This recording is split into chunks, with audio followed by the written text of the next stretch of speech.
सच्चित् सुख स्वरूपाय स्वामिने तापहारिणे। আজকে এই জলপাইগুড়ি আশ্রমের পরিচালনায় যুবকদের নিয়ে শিবিরটার নাম এখন দেওয়া হয়েছে ত্রিদিবসীয় যুব পরিষদের রামকৃষ্ণ বিবেকানন্দ ভাব প্রচার পরিষদ আবাসিক শিবির। স্থানটা হচ্ছে রামকৃষ্ণ মিশন আশ্রম জলপাইগুড়ি। তোমরা প্রায় 27 জনের মতো আছো, তাই তো? 27-28 জনের মতো আছে। এখন বিষয় হচ্ছে স্বামীজির ভাবের আধুনিক যন্ত্রে সঠিক প্রয়োগ ও প্রচার। তাহলে বলতে হবে স্বামীজির ভাব। স্বামীজির ভাবটা কি? স্বামীজির ভাব স্বামীজি খুব অল্প কথায় প্রকাশ করেছেন। সেই অল্প কথায় প্রকাশ করতে গিয়ে কি বলেছেন?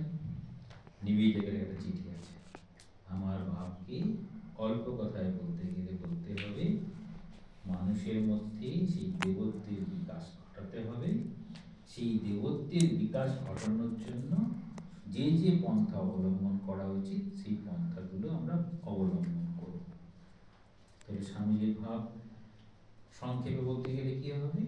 মানুষের মধ্যে দেবত্ব আছে, সেই দেবত্বের বিকাশ ঘটাতে হবে। প্রথমে দেবত্ব আছে, সেই দেবত্ব বিকাশের জন্য যা যা পন্থা অবলম্বন করার জন্য চেষ্টা করে যায় সেটা করতে হবে। এটা হচ্ছে স্বামীজির সংক্ষেপে ভাব। আর স্বামীজির বৃহত্তর ভাব কি? স্বামীজি কতগুলো নতুন নতুন ধারণা দিয়েছেন। নতুন ধারণার মধ্যে একটি ভাবতে পারি, যে নিজেকে বিশ্বাস করে না সে হচ্ছে নাস্তিক, যে নিজেকে বিশ্বাস করে সে হচ্ছে আস্তিক। আগে কি ছিল? পুরনো ধর্ম যে দেবতায় বিশ্বাস করে সে হচ্ছে আস্তিক, যে দেবতায় বিশ্বাস করে না সে নাস্তিক।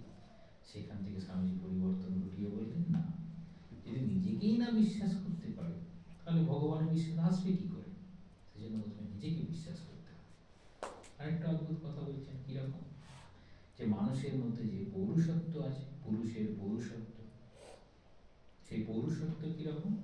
দেখুন, ম্যানলিনেস, সেটা নিজের দায়িত্ব নিজে পালন করবে, সে কোনো কিছুতে ভয় পাবে না। কোনো কিছুতে ভয় পাবে, নিজের বিকাশে কোনো কিছুতে ভয় পাবে। অবশ্যই সিংহভাগকে দেখে ভয় পাবে, কিন্তু আমি পারবো না, আমার দ্বারা হবে না, এই নেতিবাচকগুলো চলে যাবে। আমি চেষ্টা করবো, যথাসাধ্য চেষ্টা করবো।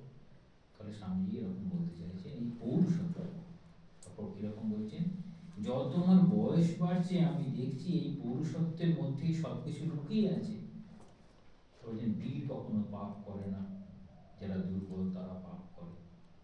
তাহলে যে বর্তমান দিনে যা কিছু আধুনিক আসছে সেগুলো কারা তৈরি করছে? মানুষ করছে। তাহলে যে মানুষ এরকম নতুন নতুন তৈরি করতে পারে তাদেরকে আমরা কি বলবো? উন্নত। তাদেরকে আমরা বলছি সায়েন্টিস্ট, তাই না? নতুন নতুন আবিষ্কার, সায়েন্টিস্ট হয়ে। সেই সায়েন্টিস্টরা কি করছে? মানুষের যত কষ্ট আছে সেই কষ্টগুলিকে মেটাবার চেষ্টা করছে। সেই তুমি সারাদিন ধরে চিঠি লিখলে, তারপরে পোস্ট অফিসে জমা দিলে, তারপর যে কবে পৌঁছাবে তার ঠিক থাকবে না। হ্যাঁ, তারা বিশেষ করে না, এখন ফোন করতে হবে। আগে ছিল দুধ দিয়ে সংবাদ প্রেরণ, পাখির মাধ্যমে সংবাদ প্রেরণ, পাখির পায়ে একটা করে চিঠি লিখে চলে যেত, পাখিটা উড়ে উড়ে। সেই জায়গায় বলছে না, একদম সিকিউর হয়ে যাচ্ছে। কিরকম না, ফোন। তাহলে ফোন দিয়ে আমরা কথা বলি, ফোনের মাধ্যমে সংবাদ প্রেরণ করি, এটা হচ্ছে আধুনিক। আচ্ছা, তাহলে আমাদের কোন কোন সময় বেঁচে গেল? না, লেখার সময় বেঁচে গেল, নিয়ে যাওয়ার জন্য মানুষের সময় বেঁচে গেল। আচ্ছা, সময় তো আমাদের বাঁচিয়ে দিল, জাগতিক অনেক সমস্যার সমাধান করছে। কিরকম? এই রান্না হবে, আগে তো কাঠের আগুনে রান্না হতো, তাহলে বাসনপত্র একদম নোংরা হয়ে যেত, সেগুলো পরিষ্কার করতে একদম দম বেরিয়ে যেত। তারা কি ছিল মাটির পাত্রে রান্না হবে, এরকম সব। তারপর মাটির পাত্র কত তৈরি করবে, নষ্ট হবে, ভাঙবে, সেখান থেকে এখন মেটালের, তাই তো, অ্যালুমিনিয়াম কিংবা স্টিল এসব হলো। তো এইসব করতে করতে কি হচ্ছে, দেখাচ্ছে যে মানুষ যত দিন যাচ্ছে তার নতুন নতুন আবিষ্কার তার চলার পথকে খুব সহজ করে দিচ্ছে। যাতায়াতের জন্য গাড়ি, আগে হেঁটে যেতে হতো, তারপরে চাকার আবিষ্কার, তারপর চাকার মাধ্যমে, আর একদিকে জলের উপরে নৌকা, এসবগুলো কি করছে আধুনিক বিজ্ঞান। তাহলে আগের যারা এই মহাপুরুষ অবতার এসেছেন সেই সময় দেখাবেন কিরকম না, এরকম পক্ষীরাজ রথ, কত রকম তাদের অস্ত্র, সেই অস্ত্রগুলো সব অলৌকিক, যেন সাধারণ মানুষের কাছে নেই। তাহলে মানুষ সেরকম অস্ত্র তৈরি করছে।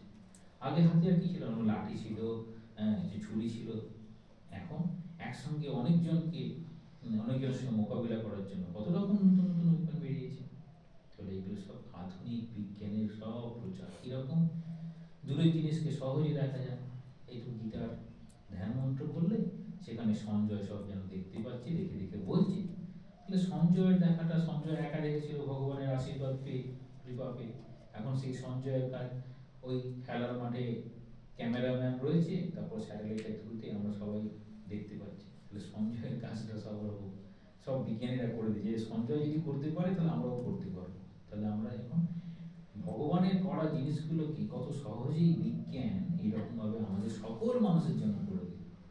আচ্ছা, বিজ্ঞান সকল মানুষের জন্য কি করে দিল না, আমাদের জাগতিক যত সুবিধা আছে সব করে দিচ্ছে। কিরকম, এই ঠান্ডা লাগছে, আচ্ছা হিটার লাগিয়ে দাও, গরম হয়ে গেল। এই গরম লাগছে, আচ্ছা এসি লাগিয়ে দাও, ঠান্ডা হয়ে গেল। তাহলে জাগতিক সমস্যার সমাধান হচ্ছে এই যত বিজ্ঞান, যত প্রযুক্তি, সব সেগুলো করছে। কিন্তু আমাদের যখন মনে দুঃখ হয় তখন কোথায় যাব? মনে যখন দুঃখ হয় তখন নিজের প্রিয়জনের কাছে যায়। ছোট ছেলে খেলতে খেলতে হঠাৎ করে পায়ে ব্যথা পেয়েছে, তখন কি বলে? ও মা গো, পায়ে ব্যথা হয়েছে। তখন ও বাবা গো, হ্যাঁ, হঠাৎ করে ভয় পেয়ে গেল, আরে বাপ রে বাপ, তখন জয় ঠাকুর জয় ঠাকুর জয় ঠাকুর, হ্যাঁ আমরা বলছি তো, এই রাম রাম হরি হরি রাম করতে করতে চলছে। কেন? ভয়। দেখাচ্ছেন মনের যখন আমাদের অসন্তোষ বেড়ে যায়, মনের ভাবনায় যখন আমাদের কষ্ট হয়, তাহলে একটা শারীরিক, একটা হচ্ছে মানসিক। শারীরিক সব সুবিধা, কাজ কর্ম এসবগুলো সব সুবিধা কি করে দিচ্ছে? সব বিজ্ঞান প্রযুক্তি করে দিয়ে আমাকে সাহায্য করতে পারে। কিন্তু মনের বিষয়ে আমাদেরকে কেউ সাহায্য করতে পারছে। তবে দেখাবেন মন, আর একদিকে শরীর। এবার দেখুন উচ্চ উচ্চ আদর্শগুলো কারা বলে গেছেন?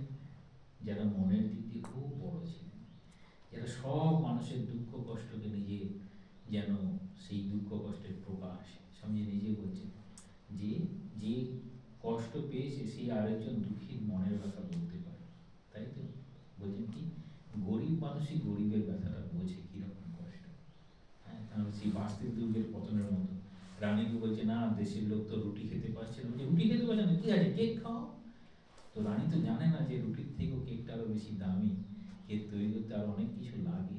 রুটিতে সব থেকে কম জিনিস লাগে, একটু জল আর একটু আটা ময়দা হলে রুটি হতে পারে, কিন্তু কেক তো হবে না। রানীর সেই বোধ নাই। বাস্তিক দুর্গের পতন হয়ে গেল। সাধারণ মানুষ ভাবছে কি আমাদেরকে টিজ করা হচ্ছে, আমরা রুটি পাচ্ছি না, আমাদেরকে কেক খেতে বলছে। হ্যাঁ, রানীর এইরকম অবস্থা, সাধারণ মানুষের দুঃখের কথা বুঝতে পারছে না। তাহলে এইরকম হয়ে যায়।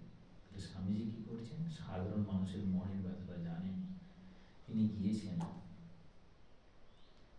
চিকাগো ধর্ম মহাসভার পরে, আমেরিকার কত মানুষ তাকে সম্মান দিচ্ছে, তিনি বিছানায় শুতে পারবেন, সবার যেন কষ্ট পাচ্ছে। ওই জন্য আমাদের দেশের মানুষদের সুখ সুবিধা পেতে, এই সুখ সুবিধা পাওয়ার জন্য কি করতে হবে? তাহলে অন্যের ব্যবস্থা।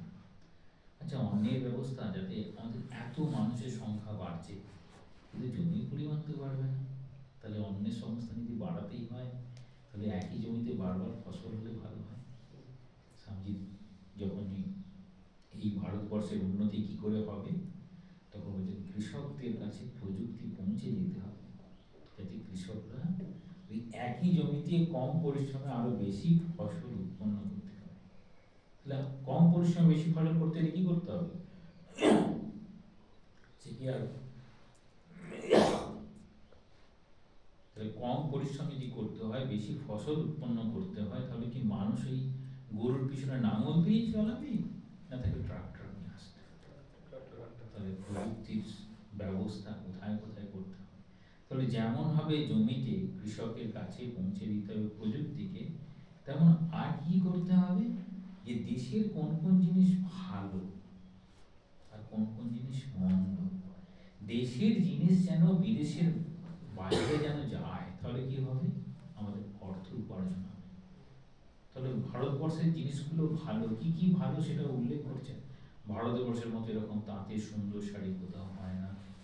ভারতবর্ষের আমাদের খাবারের যে ধারণা আছে, যেমন মুড়ি খাওয়ার বিষয় আছে, তার মতো ভালো কিছু হয় না। মুড়িতে কোনো প্রিজারভেটিভ লাগে না। হ্যাঁ, মুড়ি অনেক দিন থাকে, মুড়ি খেলে পরে কারোর পেট খারাপ করে না। পেট খারাপ অ্যাসিডিটি কিছু করে কি, বরফ হলে পরেই আমরা খাই, মুড়ি ছাড়া তখন আর কিছু খাই না। তাহলে খাদ্যের অভ্যাস বলছেন সাধারণ মানুষের কাছে পৌঁছে দিতে হবে। খাদ্যের অভ্যাসটা কীরকম হবে, যে যত দিন যাবে এই প্রযুক্তিটা মানুষের কাছে পৌঁছে দিতে হবে।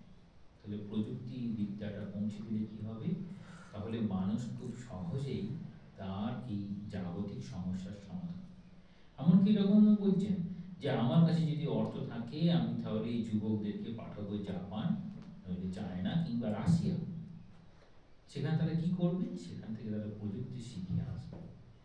তাহলে এরকম একজন মানুষ, সন্ন্যাসী মানুষ, জাগতিকভাবে মানুষ কষ্ট পাচ্ছে, সেই জাগতিকভাবে মানুষের কষ্ট যাতে দূরীভূত হয় সেই চেষ্টা করছে। এবার সেই চেষ্টা করার জন্য তিনি যত জগতের যা যা নতুন নতুন জিনিস হয়েছে সবগুলোকে তিনি গ্রহণ করছেন। কেন গ্রহণ করছেন? একটা কথা হচ্ছে খুব সুন্দর। সীমা সারদাদেরকে এসে প্রণাম করলেন বিদেশ থেকে এসে, মাকে বলছেন সেই সময় এক লাফে আমি পার হয়েছিলাম। এক লাফে কে পার হয়েছিল? হনুমান, মহাবীর হনুমান এক লাফে পার হয়েছিল, সে লঙ্কায় পৌঁছে গিয়েছিল। বলছে এখন এই প্রযুক্তি তৈরি করা জাহাজে চড়ে আমি ওই দেশে গিয়েছিলাম, ওই দেশটা জয় করে এসেছি। বলে যেমন মহাবীর হনুমান লঙ্কা জয়ের কারণ হয়েছিলেন, একই রকম ভাবে নিজেকে ওরকম বলছেন। তখন হুপ করে তারা ব্যবহার করেছেন, আমি হুপ করে চলে গিয়েছিলাম, মানে এক লাফে হুপ করে চলে গিয়েছিলাম, এখন ওদের তৈরি করা কলের জাহাজে করে গিয়েছি। তাহলে কিসের জন্য গেলেন? ভারতবর্ষের মহিমাকে প্রচার করার জন্য। ভারতবর্ষের মহিমা প্রচার। আচ্ছা, ভারতবর্ষের মহিমা তো সেই সময় প্রচার করার জন্য স্বামীজিকে নিজেকে যেতে হয়েছিল। আচ্ছা, আমরা কি করতে পারি স্বামীজি সেই মহিমাকে প্রচার করার জন্য? বর্তমান দিনে দেখবে কিরকম হয়েছে, ইউটিউব হয়েছে, হোয়াটসঅ্যাপ হয়েছে, ফেসবুক হয়েছে, সেখানে আমরা অনেক ধরনের বিষয় থাকে। তো যারা আমরা এই বিষয়টাকে ভালোবাসি, তারা একটা একটা স্বামীজির ভাবনা, স্বামীজি কিরকম মানুষের কাছে পৌঁছে যেতে চেয়েছিলেন, সব মানুষের মধ্যে স্বামীজিকে বলছেন এই যে যুদ্ধ, এইসব যুদ্ধ আমরা সবসময় কিন্তু যুদ্ধের সঙ্গে যুদ্ধ কিরকম, প্রত্যেকের যুদ্ধ হচ্ছে বেঁচে থাকার যুদ্ধ। এত জীবাণু আমাদের সামনে ঘুরে বেড়াচ্ছে, মুহুর্মুহু আমরা তাদেরকে বিশ্বাসের সঙ্গে গ্রহণ করছি, আবার তাদের চলে যাচ্ছে, কি তারা সব মরে যাচ্ছে। দেখবে কত ভাইরাল ফিভার হলো, দুদিন তিন দিন থাকবে চলে গেল, আমরা তো বেঁচে আছি। হ্যাঁ, আমরা খাবার খাচ্ছি, হজমও করে দিচ্ছি, সবসময় তো আর বোতলের জল পাওয়া যাচ্ছে না, যে কোনো জলই খেয়ে নিচ্ছি, খুব বেশি হলে 10-15 মিনিট পেট ব্যথা করতে পারে, কিন্তু সেটা কি থেকে যায়? বড় জোর একটা অ্যান্টাসিড বা একটা এনজাইম খেয়ে নিলাম, চলে গেল। তাহলে আমাদের সেই শক্তি আছে, জীবাণুকে হজম করে নিতে পারি। তাহলে এত বিরুদ্ধ পরিবেশের মধ্যেও আমরা কিন্তু নিজেদেরকে দাঁড়া করে রাখতে পারি। কিরকম বিরুদ্ধ পরিবেশ? কোনটা বিরুদ্ধ পরিবেশ? না, একটা হচ্ছে শুভ, যা ভগবানের দিকে নিয়ে যায় তাই শুভ, যা ভগবান থেকে দূরে নিয়ে চলে যায় অশুভ। স্বামীজি খুব সুন্দর বলেছেন, এই শুভ আর অশুভ খুব সহজে, যেটা ভগবানের দিকে নিয়ে যাবে সেটা শুভ, যেটা ভগবান থেকে দূরে নিয়ে চলে সেটা অশুভ। কিরকম? আমরা নিজেদের মধ্যে কি করব? যুদ্ধ করবো, তাহলে সেটি অশুভ। নিজেদের মধ্যে বন্ধুত্ব করবো, সেটি শুভ। বন্ধুত্ব হলে একজনের সঙ্গে একজনের যোগ হয়, আর দ্বন্দ্ব হলে একজনের সঙ্গে বিয়োগ হয়। স্বামী ঠাকুর কেন বলতেন আমি যোগ জানি বিয়োগ জানি না, আমি সকলকে নেব, কাউকে বাদ দেবো না। তাই জন্য এত রকম সাধনা করেছে। হ্যাঁ, শুধু একরকম সাধনা করেননি, যত রকম তখন ছিল, সে খ্রিস্ট মতের সাধনা, সে বৈষ্ণব মতের সাধনা, সব সাধনা করেছেন। কেন? আমি যোগ জানি বিয়োগ জানি। স্বামী সেরকম বলছেন। কিরকম? না এরকম, যখনই আমরা এরকম এক্সপেনশনিস্ট লাইফ, মানে বন্ধুত্ব এক্সপেনশনিস্ট লাইফ, কন্ট্রাকশন, নিজেকে সরিয়ে নিচ্ছি, সেটা হচ্ছে কন্ট্রাকশনিস্ট ডেথ। নিজেকে সরিয়ে নেওয়া হচ্ছে মৃত্যুর সামনে, নিজেকে সকলের সঙ্গে বন্ধুত্ব করা মনে হচ্ছে জীবনের সঙ্গে সঙ্গে। সেই বন্ধুত্ব করব, তাহলে সব জিনিসের মধ্যে ভালো মন্দ থাকবে। আমি গোলাপের সঙ্গে বন্ধুত্ব করতে পারি, কিন্তু গোলাপের কাঁটার সঙ্গে বন্ধুত্ব করবো কি? কিন্তু গোলাপ পেতে গেলে গোলাপের কাঁটা তো হাতে একটা তো লাগবেই। হ্যাঁ, কিন্তু কাঁটার সঙ্গে বন্ধুত্ব করবো না। তাহলে একটা মানুষের ভালো গুণের সঙ্গে বন্ধুত্ব করবো, খারাপ গুণের সঙ্গে বন্ধুত্ব করবো না। মানুষের ক্ষেত্রে ঠিক সেই রকম একই রকম যন্ত্রের ক্ষেত্রেও কোনো কোনো যন্ত্রের ভালো মন্দ দুটোই থাকবে। তাহলে তার ভালো দিকটার সঙ্গে আমি বন্ধুত্ব করবো, মন্দ দিকটার সঙ্গে করবো না। ভালো দিকগুলো কোনটা? যেটা আমাকে ভগবানের দিকে নিয়ে যাবে, আমাকে ভালো পথে নিয়ে যাবে। ভালো পথ বলতে কি বোঝাবে? যা আমাকে শক্তি দেবে সেটি হচ্ছে ভালো পথ, যা আমাকে দুর্বল করবে সেটি ভালো পথ নয়। আমি যে খাবার খেলে শক্তি পাবো সেটি আমার জন্য ভালো, যেটি খেলে আমি চুপচাপ বুধ হয়ে বেশিক্ষণ বসে থাকবো, আমার কোনো কাজ করতে পারবো না, সেটা নিশ্চয়ই আমার জন্য ভালো নয়। তাহলে যা কিছু আমার শরীর মনকে সবল করে তা হচ্ছে ভালো, যা আমার শরীর মনকে দুর্বল করে সেটি খারাপ। তাহলে এবার দেখবো যন্ত্রের কি ভূমিকা আছে আমাকে আমার শরীর মনকে ভালো করতে পারে। মনটা খুব খারাপ, আমার সামনে কত বড় বড় মিউজিশিয়ান কেউ নেই, আমার একটা ছোট্ট ইনস্ট্রুমেন্ট আছে, হয়তো মনে করো ফোন, আমি একটু গীতা শুনলাম, কিংবা একটু চ্যান্টিং শুনলাম, কিংবা একটু ইনস্ট্রুমেন্ট শুনলাম, বা একটু ঠাকুরের গান শুনলাম, বা ঠাকুরের কথা শুনলাম। কারণ মন খারাপ হলে পারে না, না তুমি জানো তো মা এরকম বলেছেন, মায়ের একটা আশীর্বাদ আছে, আশীর্বাদ সকলের জন্য। যখন এরকম দুঃখ কষ্ট পাবে তখন মনে করবে তোমার একজন মা আছে। যখন এই মায়ের কথা আমরা ভাবে কি করবো, না আমার একজন মা আছে, তাহলে আমি হয়ে গেলাম সন্তান, তাহলে আমি তার কাছে অন্তত বড়। তোমরা জানো তো মায়ের কাছে সন্তান কখনো বড় হয় না, এই মায়ের কাছে সন্তান কখনো বড় হয় না। সেই গল্পটা বললে পরেই সকাল হয়ে যাবে, ঠিক আছে? তো ওই গল্পটা বলার পরে আমি এই বিষয়টাকে কমপ্লিট করব। গৌতম মুনি বলে এই মুনি ছিলেন, তার স্ত্রীর নাম হচ্ছে অহল্যা দেবী। এই গৌতম মুনির 3 জন সন্তান ছিলেন। ছোট সন্তানের নাম হচ্ছে দীর্ঘসূত্রী, যারা কাজ দেরি করে করে দীর্ঘসূত্রী বলে। দেখো তমগুণকে দীর্ঘসূত্রী বলা হয়েছে গীতাতে, তুমি গীতা পড়েছো তো? গীতাতে তমগুণকে দীর্ঘসূত্রী বলা হয়েছে। তো অহল্যা দেবীর কোনো কাজেতে গৌতম মুনি খুব রেগে গেছেন, খুব রুষ্ট হয়েছেন। তিনি তার ওই ছোট ছেলে দীর্ঘসূত্রীকে বলছেন, যাও তুমি তোমার মাকে হত্যা করো বলে গৌতম মুনি চলে গেছেন গভীর জঙ্গলে, কি ধ্যান করছেন। সকালে চলে যান, সন্ধ্যায় ফেরেন, তার ওই রকম জীবনের রুটিন আর কি। আর এদিকে দীর্ঘসূত্রী বাবা বলে গেছেন, সারাদিন ধরে ভাবছেন। বাবা ফিরেছেন, বাবা ফেরা মাত্রই বাবার পায়ে একদম দণ্ডবত শুয়ে পড়ে প্রণাম করছেন, বলছেন আপনার আদেশ আমি পালন করতে পারলাম না। বাবা জানেন কেন পালন করতে পারলে না, বাবা তো সকাল খুব রাগ করেছিলেন মায়ের উপরে, কেন পালন করতে পারলে না? না আমি সারাদিন ধরে ভাবছিলাম আমার জীবনে মায়ের কি অবদান, বাবার কি অবদান। যখন মায়ের অবদান দেখছিলাম, মা ছাড়া তো আমার অস্তিত্ব নেই, মা ছিল বলেই তো আমি এতটা বড় হতে পেরেছি। ছোটবেলায় সম্পূর্ণ মায়ের উপর আমি নির্ভর করেছি। মা খাইয়ে দিলে আমি খেতাম, মা আমাকে স্নান করে দিলে আমার স্নান হতো। মা ছাড়া তো আমার কেউ ছিলই না, বরং তুমি তোমার ধ্যানের জন্য চলে যেতে জঙ্গলে, তুমি তোমার কাজে চলে যেতে, মাকে ছাড়া তো আমি বড়ই হতে পারতাম না। তারপর ভাবলাম যে যখন এই মাকে হত্যা করার কথা বলেছেন আপনি, যদি মাকে আমি হারাই তাহলে তো আমার শৈশবটাই হারিয়ে যাবে, আমি সবার কাছে বড় হয়ে যাব, কিন্তু মায়ের কাছে তো কোনো বড় হই না। সেই জন্য আমরা সবসময় তো মাকেই প্রণাম করি। তাহলে সেই গর্ভধারিণী মা, দেশমাতৃকা মা, সেই জগৎজননী মা, ওই মায়ের আধারে আমরা কখনো বড় হতে পারি না। তবে ঠিক আছে, সেটা তো মায়ের ভূমিকা হলো। তারপর আমার কি ভূমিকা আছে, মানে বাবা তো, আমার কি ভূমিকা আছে? বলছে হ্যাঁ বাবার অনেক বড় ভূমিকা আছে।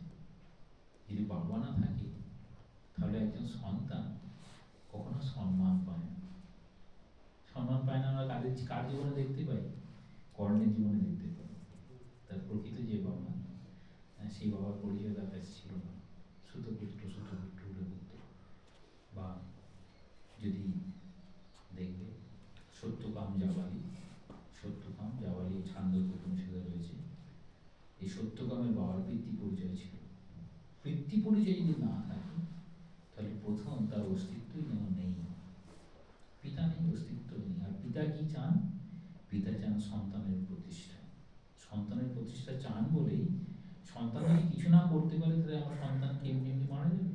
সেই প্রতিষ্ঠা যেন বাবা দেওয়ার চেষ্টা করে, নিজের সমস্ত সারা জীবনের শক্তি আর্থিক, মানসিক, সামাজিক যে প্রতিষ্ঠা করেছেন সব তার সন্তানকে দিয়ে যেতেছেন, যাতে সন্তান বলতে পারেন আমি অমুকের সন্তান। আমরা দেখো মায়ের নামটা লুকিয়ে রাখি, বাবার নামটা সামনে আনি, বাবা প্রতিষ্ঠা দিচ্ছে। মাকে লুকিয়ে রাখি কেন? না, স্নেহ, মায়া, মমতা কখনো সামনে নিয়ে আসতে নেই। স্নেহ, মায়া, মমতা যদি সামনে চলে আসে আমরা দুর্বল হয়ে যাব, সেই জন্য মাকে কখনো সামনে নিয়ে আসা হয় না। এইটা হচ্ছে আমাদের যত যে উন্নত সমাজ আছে সেখানে বলা হয় পিতা তিনি বাইরের কাজগুলো করবেন, মা সম্পূর্ণ ঘরের কাজ করবেন। ঘরের মানে সব কিছু দেখা শোনা সব কিছু, আর মাকে কেন্দ্র করেই পরিবার। ঠাকুরের জন্য কেউ গেলে পরে বলছেন তোমার পরিবার কেমন আছে? এই পরিবার মানে তোমার স্ত্রী কেমন আছে, মানে মা সমান হয়ে গেল পরিবার। একটা পরিবার মা তাকে ধরে রেখেছে। ঠিক সেই রকম সমস্ত বিষয়ের একটা বাইরের দিক আছে, একটা ভেতরের দিক আছে। সমস্ত বিষয়ের ভেতরের দিকটা কিরকম? যাতে আমাদের সুন্দর একটি জীবন হয়, সুন্দর সৎ চিন্তা নিয়ে নিজের জীবনটা কাটাতে পারি। তাতে বাইরের আবরণটা কিরকম থাকবে? বাইরে বাইরের মতো, ভেতরে ভেতরের মতো। স্বামীজি বলছেন সকলকে হাজি হাজি বৈঠা রাখো আপনার ঠাম। হাজি হাজি মানে হচ্ছে বাইরে, আর নিজের ঠামে নিজের বাড়িতে বসে আছি আপনার ঠাম, অর্থাৎ নিজের ওই ভাবটাকে ধরে রাখার জন্য নিজের কাজকর্মের মধ্যে দিয়ে, নিজের ব্যবহারের মধ্যে দিয়ে ওইটি খুব সন্তর্পণে, যাতে কখনোই না ডাইলিউট হয়ে যেতে পারে, মানে কোনো কিছুর সঙ্গে মিশে গেলে ডাইলিউট হয়ে যেতে পারে, সেইগুলো ধরে রাখতে। ঠাকুরের উদাহরণ খুব সুন্দর, বলছেন সুতোতে যদি কোনো ফেঁসো থাকে তাহলে এটা ছুঁচের মধ্যে দিয়ে যায়। ওই ফেঁসোগুলো কিরকম? আমাদের অঙ্কট বঙ্কট উল্টো পাল্টা জিনিসগুলো। আর যদি সুতোটা পাস করাতে হয় তাহলে সুতোর ওই ফেঁসোটা কেটে দিতে হবে।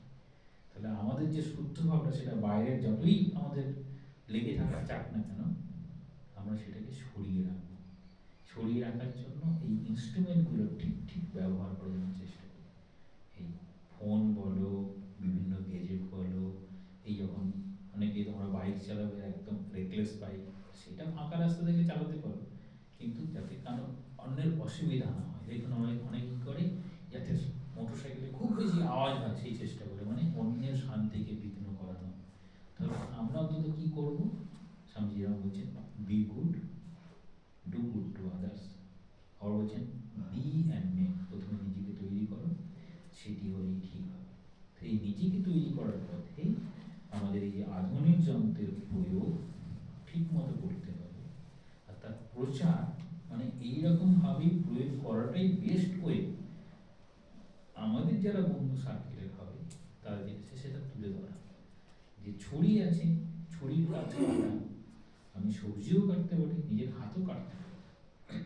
যদি নিজের হাত কেটে ফেলি তাহলে সেটি হয়ে যাবে ভুল কাজ। যদি সবজি কাটে ফেলি ঠিক আছে। যেরকম যন্ত্র তার ব্যবহার, এই যন্ত্রগুলো কিরকম? যন্ত্রগুলো হচ্ছে এক একটা উপায়, তাকে আমরা যেমনভাবে কাজে লাগাবো। সেই কাজে লাগানোর জন্য স্বামীজির ভাবনা কিরকম কাজে লাগাবো না, আমরা খুব সচেতনভাবে সন্তর্কভাবে সেই কাজে লাগাবো, যাতে অন্যের ভাবনা আমাদেরকে যেন ওই পথে না নিয়ে যেত। সেই জন্য স্বামীজির শক্তিদায়ী ভাবনা বলে একটি ছোট্ট বই আছে, সেটা দেখতে পারো। স্বামীজির আহ্বান করতে পারো তোমাদের ছোটো ছোটো বই। এবার নিজেদের মধ্যে স্বামীজির এটা করলাম, স্বামীজির জীবনে একটা ঘটনা করলাম, এরকমভাবে আমরা ঠাকুমা স্বামীজির কথা ভাবতে পারি, বা কোনো পজিটিভ থটস নিয়ে ভাবতে পারি, যেটা আমাদের সবসময় প্রেরণা যোগাবে যে আমাকে কিছু করতে হবে, আমাকে ভালো থাকতে হবে। দেখবে যেখানে যত বেশি বাধা সেখানে তত বেশি বিকাশ। কিরকম? মানুষ সাঁতার জানে না, জলে নামলে ডুবে যায়। মানুষকে সাঁতার শিখতে হয়। একটা কুকুর কিংবা গরু জলে ডুবে না, তাদের সাঁতার শেখার প্রয়োজন নেই। কিন্তু মানুষ কত রকম ভাবে সাঁতার দেয়, ডুব সাঁতার, চিত সাঁতার, বাটারফ্লাই স্ট্রোক, কত রকম। কিন্তু একটা কুকুর কি অনেক রকম ভাবে সাঁতার দিতে পারবে? তাহলে বাধা ছিল বলেই অতিক্রম করেছে, আমাদের এত রকম স্কোপ হয়েছে। ঠিক সেই রকম যন্ত্রের অনেক রকম গোলমাল দিকগুলো আছে, কিন্তু তাকে যদি ভালোভাবে ব্যবহার করা যায় সেখান থেকে কিন্তু এত রকম ভাবে আমরা স্যার বাঁচিয়ে যেতে পারবো। এটা হচ্ছে প্রয়োগ কি হবে, যেটা আমাকে ভালোর দিকে নিয়ে যাবে সেটা সঠিক প্রয়োগ। আর মন্দ কি, যেটা আমাদের খারাপ দিকে নিয়ে যাবে। ছুরিতে হাত কেটে ফেললাম, খারাপ প্রয়োগ হয়ে গেল। একই বন্দুকের ব্যবহার তো অন্যকে মারা। আমি নিজের দেশকে বাঁচাবো বলে অন্যকে মারতে পারি, আর অন্যের কাছ থেকে হরণ করে নেবো বলে অন্যকে মারতে পারি। দুটো পার্থক্য কি? একটা হচ্ছে দেশ মাতৃকাকে রক্ষা করা। তো এইরকম ভাবে আমরা এটা বিষয়টাকে দেখতে পাই। ওম শান্তি শান্তি শান্তি। হরি ওম তৎসৎ। শ্রীরাম কৃষ্ণার্পণমস্তু। 5 মিনিট প্রশ্ন থাকে, কারোর কোনো যদি প্রশ্ন থাকে বলতেই পারো, কোনো অসুবিধা নেই।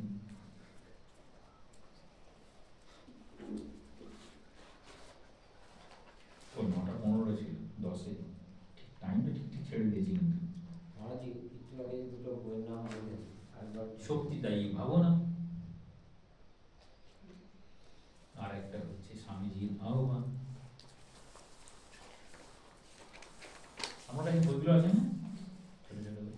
মহারাজকে ধরলে মহারাজ সব দিয়ে দেবে, খালি মাঝে মাঝে মাঝে মহারাজ এটা পড়েছি মুখস্থ করে বলেছি বলে বলতে হবে। হ্যাঁ, আজকে ধরলে আমার না, বই যে নেবে তার ফোন নাম্বারটা নিয়ে নেবে, কোনটা মুখস্থ করেছে জিজ্ঞাসা করবে। মাঝে মাঝে বলবো আচ্ছা 32 নম্বর পেজে কি লেখা আছে বই, যেন বই খোলা দেবে, বইটা নিয়ে নেবে।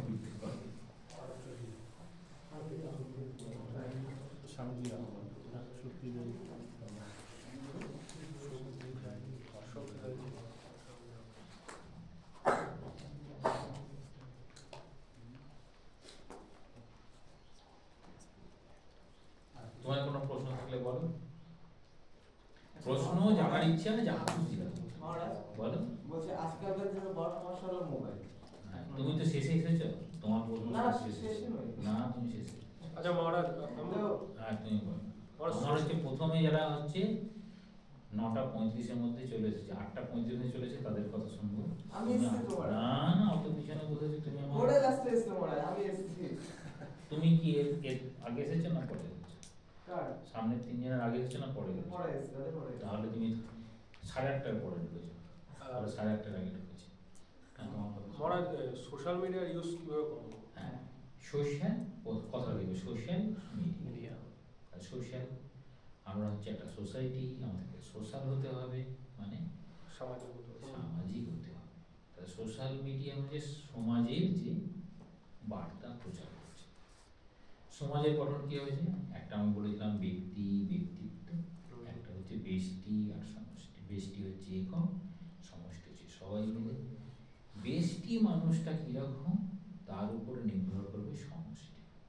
তাহলে প্রত্যেকটা সমাজ নির্ভর করে তার সমষ্টির উপরে, কিন্তু সেই সমষ্টির একক হচ্ছে বেষ্টি। বেষ্টি যদি ভালো হয় তাহলে সমষ্টি ভালো হবে। তাহলে প্রথমে বেষ্টি দেখতে হবে। আমি যে সোশ্যাল মিডিয়ার কথা বলছি তারা পজিটিভ ভালোবাসে না নেগেটিভ ভালোবাসে, প্রথম কথা। দ্বিতীয় কথা, কোন বিষয় মানুষ তাড়াতাড়ি গ্রহণ করে, কোন বিষয় মানুষ দেরি করে গ্রহণ করে। যেমন আমরা যখন বড় হয়ে যাই আমরা চানাচুর খেতেই পছন্দ করি, দুধ খেতে পছন্দ করি না। তার মানে এটা নয় যে চানাচুরটা দুধের থেকে ভালো, তাই তো? চানাচুরটা দুধের থেকে ভালো নয়, কিন্তু চানাচুর খেতেই বেশি পছন্দ করি। কেন? দুধ কি অ্যাভেলেবল নয়? না, দুধ অ্যাভেলেবল, কিন্তু চানাচুর হচ্ছে মুখরোচক, আর একটা হচ্ছে সত্যি।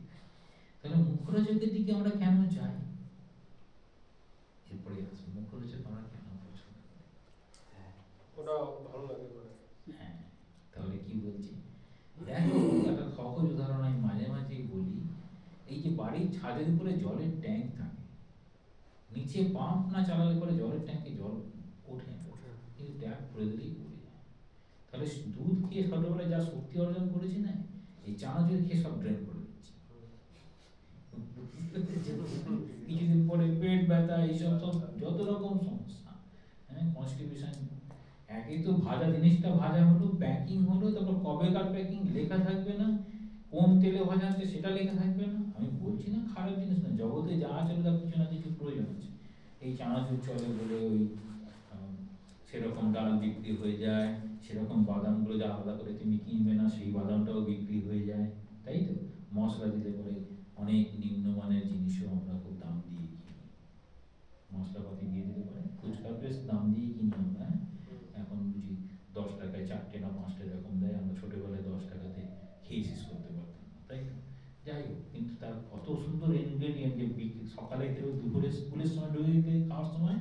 বাড়ি ফিরেই একদম পেট জ্বালা করতো, হ্যাঁ কিন্তু ভালো জিনিস খেতে খুব ভালো লাগে। তো দেখাচ্ছেন সোসাইটির দুটো দিক আছে।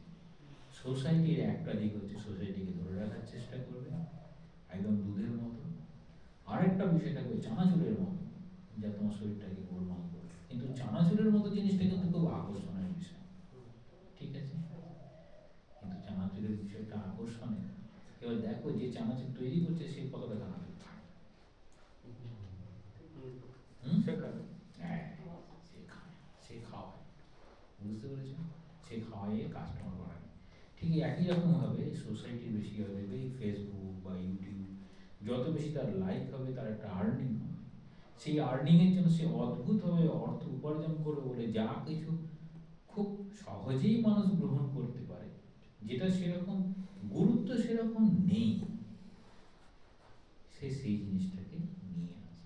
যেমন চানাচুর খেয়ে তোমার পেট ভরবে না, তোমাকে আলটিমেট ভাত ডালই খেতে হবে, কিন্তু ভাত ডালের কদর কম, কিন্তু সেটাই তোমাকে সাস্টেন করছে।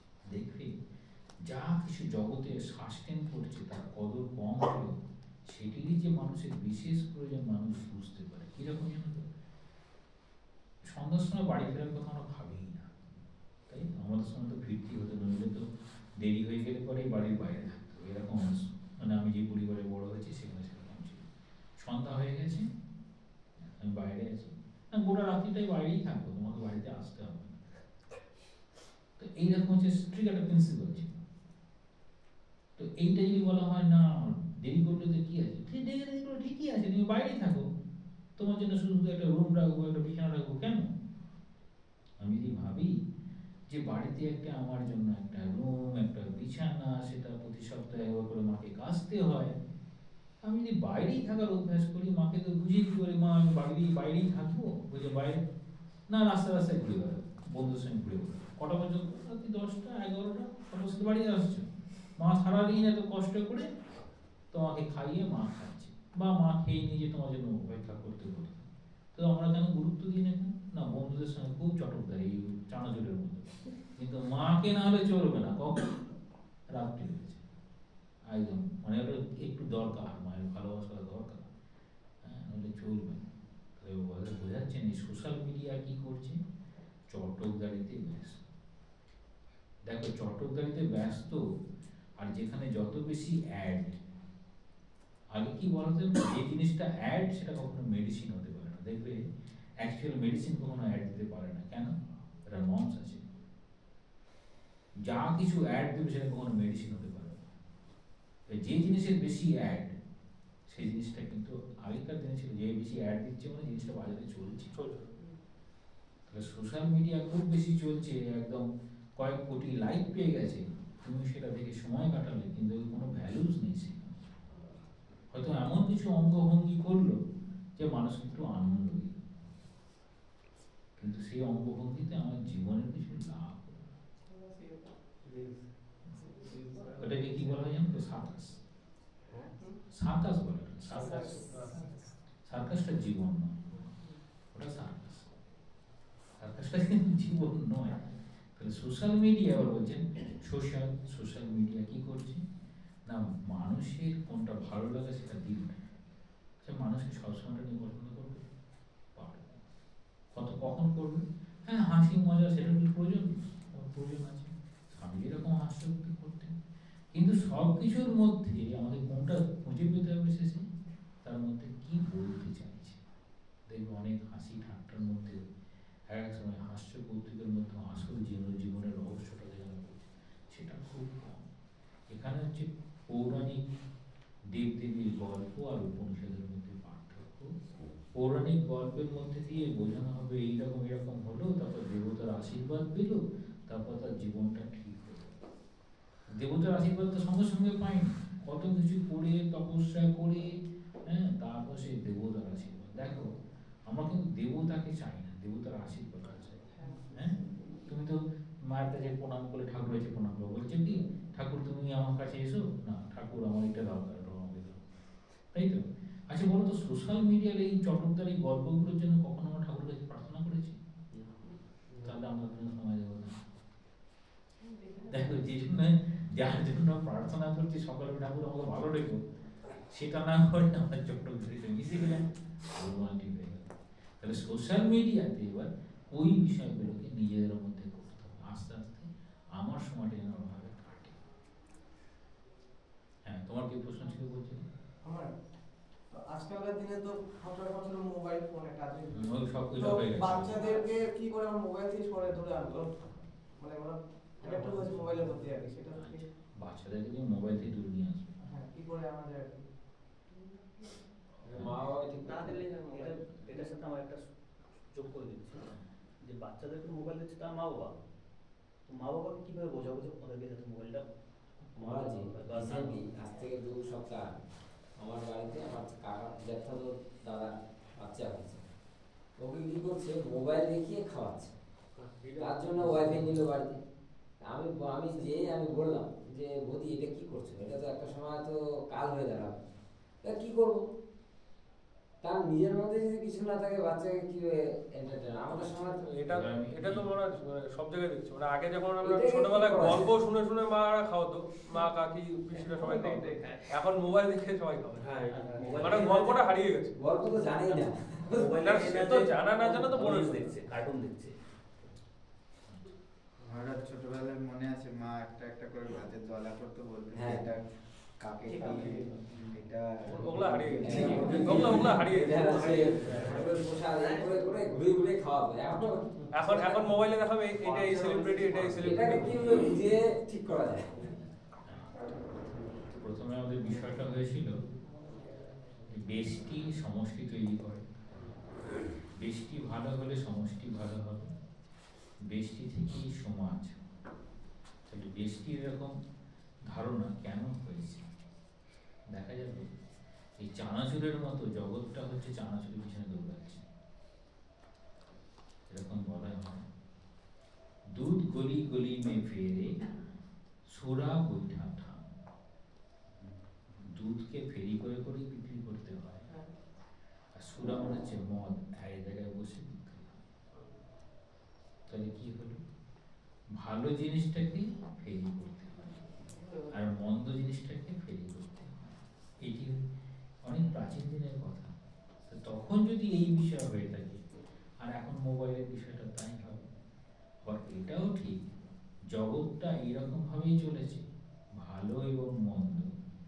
এখন বাবা মা এরা কি চাইছে, সব কিছুর সঙ্গে কাজটাকে খুব সহজে করতে। যেমন গ্যাস জ্বালিয়ে রান্না করা সব থেকে সহজ, কাঠ তুলনা। কাঠ নিয়ে এসে উনুন তৈরি করে উনুনে রান্না করে বাসন মাজা, এত সময় এবং এত পরিশ্রমে, তার জায়গায় সে গ্যাসে চলে এসেছে, হিটার চলেছে, ইন্ডাকশন এসেছে, কত রকম ব্যবস্থা আছে। একই রকমভাবে সে মনে করছে সন্তানকে খাওয়ানোটা সব থেকে সহজ হবে তাকে যদি অন্যদিকে এনগেজ করা যায়, আমি তার সঙ্গে যুক্ত হব না। আমি তার সঙ্গে যদি যুক্ত হতে চাই তখন আমাকে কি করতে হবে, তাকে কিছু ভ্যালুস দিতে হবে। এখানে আমরা মদালসার গল্প, ক্রেডল টেলস অফ ইন্ডিয়া বলেছিলাম, নিবেদিতা বলছেন গল্পগুলো, যে আগেকার দিনে ভারতবর্ষের মায়েরা তাদের নীতি কথাগুলো কত সহজেই সন্তানকে দোলনায় দোলাতে দোলাতে শেখাতো। ভারতবর্ষের ঘটনা। তো সেই ভারতবর্ষ হারিয়ে যাচ্ছে কেন না, মায়েরা বা বাবারা ভারতবর্ষের বিষয়টা বুঝতে পারছে না। কেন বুঝতে পারছে না, বর্তমানে শিক্ষা পদ্ধতি, ভারতবর্ষের যে প্রাচীন ঐতিহ্য ভাবনা, সেগুলোকে তাদের সামনে তুলে ধরা হচ্ছে না। ধরো কোনো একটি মা, সে চাইছে আমি ওই রকম ভাবেই খাও, আবার এরকম মা দেখতে পাবে তুমি খেয়ে নাও, এরকম ভাবে খেতে হয়, তাই মোবাইল দিচ্ছে না, এরকমও দেখতে পাবে। মোবাইল দিচ্ছে না এই ঘটনাও কিন্তু তুমি দেখতে পাবে, আবার মোবাইল দিচ্ছে এই ঘটনাও দেখতে পাবে। আচ্ছা, মোবাইল দিচ্ছে কারা, যাদের মধ্যে ভারতবর্ষের ওই সংস্কৃতিগুলো তিনি নিতে পারেন। যিনি নিতে পেরেছেন, তাহলে প্রকৃত মা কি করবে, প্রকৃত মা করবে আমার জীবনটা সন্তানের জন্য, এটি ভাববে। আর এটি ভারতবর্ষের ভাবনা ছিল যে মা সবসময় সন্তানের জন্য নিজের প্রাণ পর্যন্ত বিসর্জন দেয়। স্বামী বলছেন পুত্র তরে মায় দেয় প্রাণ, দস্যু হরে প্রেমের প্রেরণ। তাহলে পুত্রের জন্য মা প্রাণ পর্যন্ত দিয়ে দিতে পারে। সময় তো দূরের কথা, মা এই বইতে তৈরি করে এত কষ্ট করে বড়ি তৈরি করতো, সারা সকাল থেকে তৈরি করছেন পিঠে, তারপরে রাত্রিতে খাওয়াচ্ছেন। কি বলছেন না সন্তানদের জন্য পিঠে তৈরি করলে মায়ের আয়ু বাড়ে, এরকম করে বলছেন। না আমার নিজের আয়ুটা বাড়বে না, তা নয়, পিঠে তৈরি করা খুব কঠিন। তো এখন কি এগুলো সব আস্তে আস্তে কি হবে না সেই প্রাচীন দিনের ধারণাগুলো হারাবে। কিরকম ভাবে হারাবে? দোকানে কিনতে পাওয়া যায় মহারাজ। হ্যাঁ, এখন দোকানে দোকানে কিনতে পাওয়া যায়। স্বামীজি বলছেন নিবেদিতা গিয়েছিল অগরমণি দেবীর কাছে, অগরমণি দেবীর কাছে গিয়েছিলেন, সঙ্গে আরো কয়েকজন বিদেশি মহিলা। অগরমণি দেবীর নাম হচ্ছে গোপালের মা। তিনি গোপালকে সবসময় তিনি কোলে নিয়ে ঘুরতেন, তার কল্পনা ছিল গোপাল তার সবসময় রয়েছে, হ্যাঁ, এরকম অনুভব করতেন। তাকে গিয়েছেন সকাল থেকে রাত্রি পর্যন্ত প্রার্থনা আর কান্না, কান্না আর প্রার্থনা, মানে গোপালকে নিয়েই আছেন।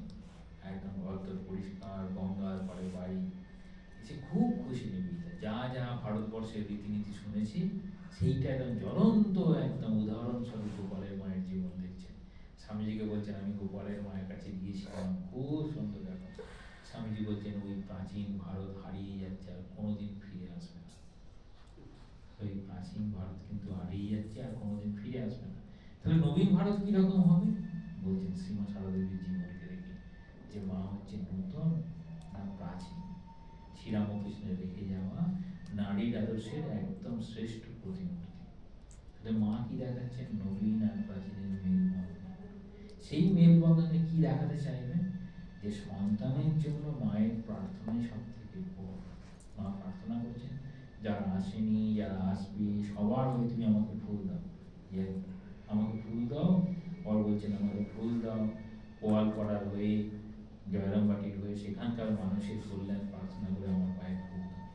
তাহলে মাকে আমরা যখন জগৎজননী কেন কিরকম ভাবে এসেছেন? এই সন্তানের কল্যাণ। তাহলে যখনই কোনো মায়ের মধ্যে এরকম ধারণা আসবে, স্বামীজি দেখবে, স্বামীজি ভারতীয় নারী বলতে নারী বলে একটা ছোট্ট বইও আছে, হ্যাঁ, ভারতীয় নারী কিরকম বলছেন, প্রার্থনার মধ্যে দিয়ে যখন সন্তানের জন্ম হয় তখন তাকে বলা হচ্ছে ঠিক ঠিক সন্তান। আর প্রার্থনার মধ্যে দিয়ে সন্তানের জন্ম না হয় তাকে অবৈধ সন্তান বলছে। আমাদের অবৈধ সন্তানের ধারণা আলাদা। স্বামীর ধারণায়, ভারতবর্ষের ধারণায় অবৈধ সন্তান বলতে প্রার্থনার মধ্যে দিয়ে যার জন্ম হয়নি সে হচ্ছে অবৈধ সন্তান। প্রার্থনাযুক্ত সন্তান সেটা হচ্ছে বৈধ, প্রার্থনা নেই এরকম সন্তান সেটা হচ্ছে অবৈধ। এবার তোমরা নিশ্চয়ই বড় হয়েছে, বুঝে গেছে আমি কি বলতে চাইছি। তাহলে দেখা যাবে তাহলে সেই ভাবনা অনুযায়ী তিনি ভারতীয় জনগণকে পেরেছেন কিনা আমাদের প্রশ্ন।